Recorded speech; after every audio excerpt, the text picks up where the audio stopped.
What is up, guys? So I know it's been kind of dark and death here and there in my latest videos, but today we're going to talk about something more upbeat, and that is the blessing of the gods in our lives.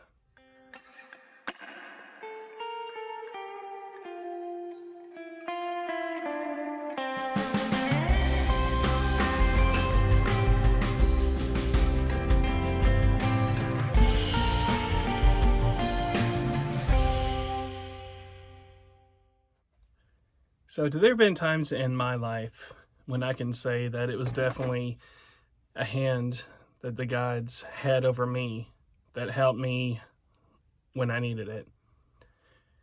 I remember one of the first times I can remember is when I was driving to my then girlfriend's house, who is my wife, who I mention every now and then now.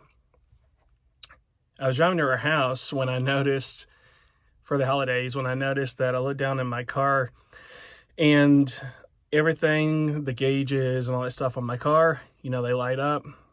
They went black. Everything was black. I was like, uh-oh. And so I turned around. I had a choice to make. I could turn onto the interstate or turn around and try to go home. So I made the second choice. I decided to turn around and try to drive as close to home as I could instead of taking the chance of going on the interstate. And so about 10, 15 minutes away from home, my car finally died and broke down. But of all places it could have broken down, it broke down on a bridge that there was plenty of space for me to pull over. So I was able to pull over, and the blessing came not from that, but from me walking. So I started to walk home, which would have, I don't know how long it would have taken me because it was 10, 15 minutes away, hours walk. These were the days before cell phones, before I had one that was really worth anything. So there's no one to call. And anyone I would have called, they may not have answered. So I started walking. What else could I do, really? The days before cell phones was a scary time. So I walked, and I didn't walk far. I didn't even walk all the way off that bridge when a car pulled over, and it was a mom and daughter. And they were like, "Hey, you need a ride?" And I was like, "Yeah, that was my car back there that broke down." And they're like, "Man, we can't just leave you abandoned. Where do you live?" And they drove me home. So that was a real blessing. I recognized it even then, because what would I have done? In more recent times, there have been other situations where bad turned into good. The most recent time had to deal with the house we're moving into. Well, let me tell you about first the house that we got. So it's funny how life plays out. So we've been looking at 6 or 7 homes. And if you don't know, if you're trying to buy a house, it's not a good market to buy a home in because prices are so high, and when they're low, sometimes, I just read an article today, people are paying $50,000 more than what the house is worth, and there's a whole lot of mess. It's not a good time for house buying, and if it is, if you're in my shoes, you know that. So it's funny how the house we got, how it all worked out is that we looked about 7 houses, disappointed. And then there were 2 houses that were on the same street. We looked at one house that we really liked that was much smaller. I'm not going to give specifics, but we offered a lot for it. Didn't get it, and so we were down. And then there was that other house on that same street.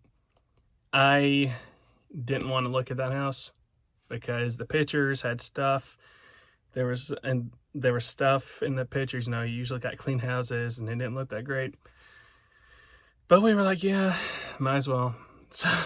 So we went and looked at it, and I was like, yeah.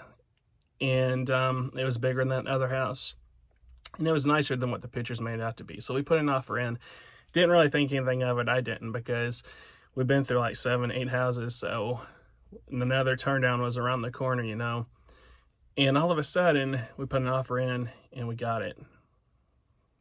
and you guys will see that house very soon.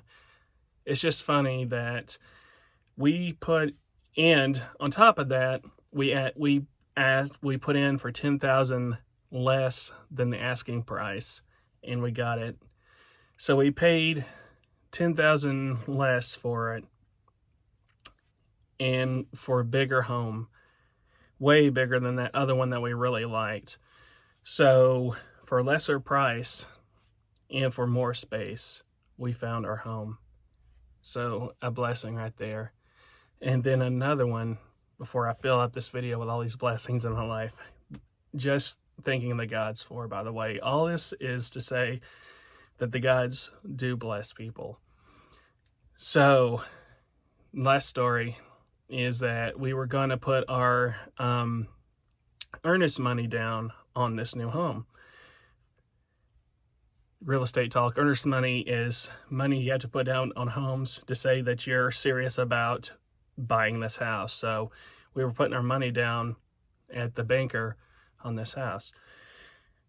So needless to say, when we got to the banker, and parked, circumstances played themselves out that we parked in the wrong spot, so we went to move the car. Only that when we tried to move the car, waiting for this person, the car didn't start. Fun stuff, right? So we were broken down an hour away from home, where the banker was. The banker came and met us on time, took the earnest money. He had jumper cables. We got the jumper cables to jump us, and were able to drive home. Got home and had someone pay to fix this car. The issue that the problem was, not going into too much detail about this and that, only to then receive money for what we needed to go to the house again. So all these blessings. So the moral of the story is not saying, hey, look how awesome I am. The gods love me, so they're taking care of me. The story is this, that the gods care about us. They watch after us. They look after us. And when things don't look like they're going to happen, can sometimes happen out of nowhere. And whenever it happens, when you're not expecting it, or it just comes out of weird circumstances, or if this didn't happen, this wouldn't have happened, to me, that's a blessing and a sign that, hey, we care about you, and we're going to look after you, you know? So keep thanking the gods, not expecting anything.